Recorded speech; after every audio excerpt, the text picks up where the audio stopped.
So we will need to move on now. So it just leaves me to thank once again two fantastic speakers and the fantastic audience with great questions. I'm now going to pass over to Andreas Holteman for the next session. Thank you, Lauren. My name is Andreas Holteman. I'm also part of the leadership group in PROPASS. And I'm really happy to introduce the next speaker, which is Professor Alan Donnelly. Alan is a professor in the Department of Physical Education and Sports Science and director of the Health Research Institute at the University of Limerick. Alan is currently the president of the International Society of the Measurement of Physical Behaviours, and he's doing a lot of interesting research with respect to physical behaviors as well as and in his talk, he will be discussing updates from the society and the strategic partnership with PROPASS and provide a society perspective on important new research directions with respect to physical activity and wearables.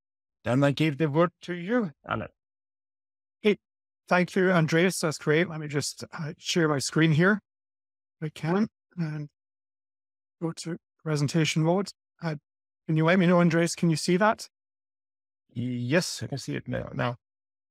Okay, thank you. So I'm going to kind of give you an overview of the ISMPB and maybe talk about relationships with PROPASS. I think I'd like to start by just saying what a great meeting this has been. I think that there's so many really interesting points. Manas's point on wearables, has great synergies with a lot of things that happen in ISMPB. I think there's some fantastic kind of synergies there. So just a little bit about ISMPB. It is, a society that's used on ambulatory measurement of physical behaviors. So that includes sleep, standing time, sitting time, etc., as well as the standard physical activity. And that we've very carefully defined our focus, that it's ambulatory measurement. It isn't necessarily specific to accelerometry, but it really is something that is field-based rather than lab-based, etc. And the mission statement gels very well with PROPASS in that we're multidisciplinary. We're not just interested, in the engineering or signal analysis part, where you have people who are in epidemiology, public health, psychology, ergonomics, sports science, etc. And our key concept is to bring people together. Because often, in individual academic institutions, it's hard to meet people in different fields. And, that kind of energy you get from putting all those different specialisms together to talk about ambulatory measurement is really kind of exciting. So where did it all begin? Well, some of you may have attended the 2000 conference, first conference of ICAM PAM, set up by Professor Hans Bussmann, who's still involved in our society. And Hans kind of came up with the concept of ICAM PAM and, the idea of ambulatory measurement being a specific thing separate to areas of biomechanics, physiology, epidemiology, etc. And it did so well that it caught on. And you'll be aware that we've had a number of biannual ICAM PAM meetings, through the years. And you can see that the logo changed as we became a society. And we've had a lot of very successful meetings. We had an interesting thing in Glasgow with the volcanic eruption, which prevented a lot of people traveling, but it still went ahead and was still successful. And our next upcoming meeting, is in Rennes in Brittany, France, next year. And I'll tell you a little bit more about that later on. So having an independent meeting that meets every 2 years with an ICAM structure can be very difficult. And when we're planning the ICAM PAM in Limerick, I met with, the team, the people who previously hosted and were interested. We met in the Lock Bar in Limerick and wrote on a napkin there plans for the society. And 2015, at the actual ICAM PAM meeting in Limerick, we founded a society that has grown and grown since in strength and depth. And, you can see there the different presidents, starting with Hans and then Malcolm Granite, Braun, who's I think on the call, myself, and Karen, who's the incoming president after myself. And we do a lot of different things, activities. We have a journal, and more about that in a second.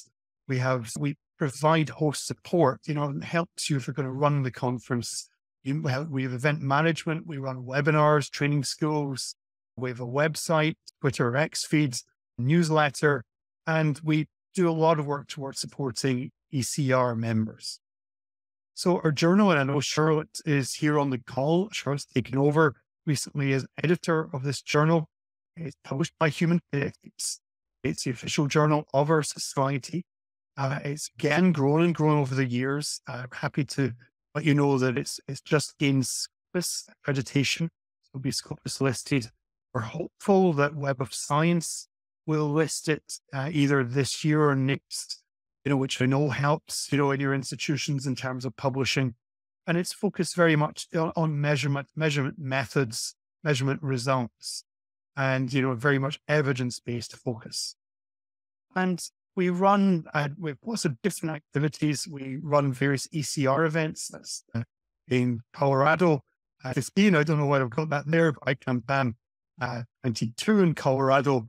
That was a very successful meeting, and with lots of events for ECRs, things like how to publish, getting accepted by journals, and, lots of kind of social events, like, as you can see there. We publish a newsletter that all our members kind of updating what's going on. So what kind of areas are constant or hot topics? And, I can remember when I went to the first meeting, the hot topic then was uniaxial versus triaxial, which is not a very dated kind of concept. But, there's various things that keep coming up or new ideas. How do you process data from your accelerometer, points versus machine learning, which is, linking in location. And we have a GPS special interest group. Big data, is becoming really important. I suppose PROPASS is moving toward it being a big data processor as you pool all these different longitudinal studies. And access to methods, sharing data. We heard a little bit yesterday about, the quality of reporting around, trials. And there's a similar issues around the quality of reporting of data, collection in accelerometry. And, the idea of longitudinal data collection, not just collecting a week, a year, or a week at the beginning and end of an intervention, but just continuously recording through, long periods. So on, the data thresholding versus machine learning approaches, it's a constant argument. There are benefits in both directions, which might sound a bit heretical. You come from the machine learning camp. My own group, we do both methods. The thresholding is simple to apply, but it's a one-size-fits-all approach that is prone to error. Machine learning can be better at identifying behaviors, specific behaviors like cycling, but it also has its own difficulties. Sometimes it can be difficult to apply to people who aren't in the training set. And so, but it is growing. There's far more machine learning methods being developed and published. We might see a gradual transition to that type of approach. GPS, well, knowing where people are when they do stuff is really important.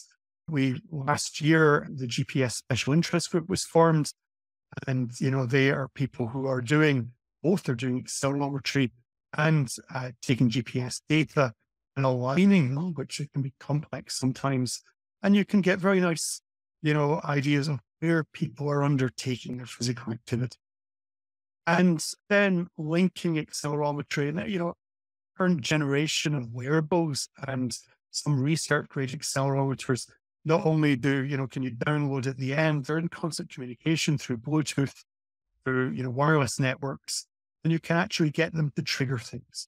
So in this example from projects I'm doing, you can get it to trigger questions about diet, to see if in this example, there's a relationship between sedentary behavior and snacking, but you can use this type of reactive EMA, to do lots of things, and having that constant communication with the device can be very, very useful. And that's very much a growing area. Then, here you see from a scoping review of data reporting, do people share their methods?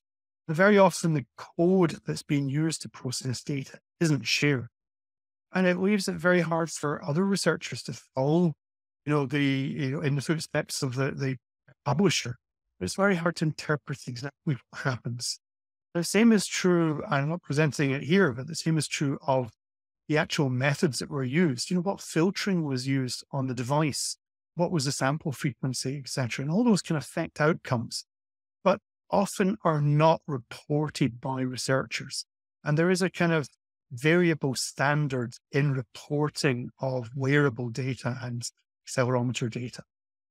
Then the big data thing, everyone has a smartphone. There's various opportunities to, we saw that during COVID, where Google and Apple were sharing data on where people were during the COVID period, at scale across the world. There are many publications now using phone data on activity. There's problems with it as well. People don't always have their phone on their person, etc. The number of wearables now that are worn and the data the wearables companies have is very interesting in terms of big data analysis. So there's lots of work on that reported at ISMPB. The idea of multiple devices, a little bit about, linking to EMA, reports, etc. But you can link the cameras, GPS, smartphone, and you can even do a local measurement, of location within a building, see where someone is within a room in an office environment. So there's a lot can be done in terms of communication, not just using the single accelerometer device, but linking it to other devices and gathering other information. So ISMPB and PROPASS, there's been a number of successful interactions in the past. As you're aware, there's been, client meetings, etc. And I think the overlap and, listening to the presentations in the last 2 days, there's a great deal of overlap and a great deal of potential for data sharing, especially as you're moving to wristbands. I think there's a fantastic synergy there between our society and PROPASS. I think there's fantastic alignment there, and we'd very much, like to extend that, continue that. Manos, and others, worked with together on a paper in the area recently. And I think, there's other, potential collaboration. And I think one thing that we do offer is that platform for networking and collaboration. We have for an upcoming REN conference, we have a DEI mentoring scheme that we're going to operate where we will subsidize people's travel to the meeting and we'll provide mentoring for people, who are kind of recognized DEI group. And I think those types of things we can do at scale as a society can be very beneficial for PROPASS members. So just a little bit about upcoming events. So we have our own symposium coming up Tuesday, 24th of October. And the focus will be very interesting to PROPASS members because it's about longitudinal measurement. And we have some great speakers. Let's go through the slides here in the symposium. It's an online symposium. And, we have some great keynotes looking at longitudinal measurement in interventions, in epidemiology, etc., and looking at and processing longitudinal data. I think there'll be a lot of crossover there. One of the people here might have an interest in that. Our conference next year, June 18th to 21st in Rennes, Brittany. I've the opportunity with the visiting professor in Rennes. It's a beautiful city. It's a nice part of France. It's a great location where the hosts are, excellent researchers. There's going to be some fantastic networking opportunities there. What's displayed here is the submission dates, always very important. So note that the workshop and symposia submission date is before Christmas. The submission for orals and poster abstracts is mid-January next year, and acceptance be held by mid-February, and registration dates there as well. Again, if you're able to travel to Rennes, I think it's going to be a fantastic conference. I think it'll be one of the first larger post-COVID bodies where we get the big attendance again. And I think there's lots of exciting ideas. Now, I can't share them as yet because we're still in the planning phase, but I think we're going to have some great keynotes and some great kind of sessions there. Very much encourage you if you're able to apply. There's some links there to the full symposium and the ICAM PAM. If you have your phone handy, you can link through those. I'd very much encourage you to go.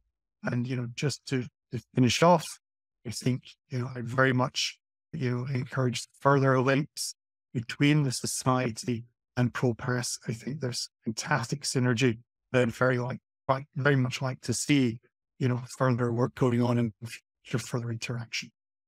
So that's it for me, and I'll stop sharing here. Thank you, Alan, for a wonderful presentation.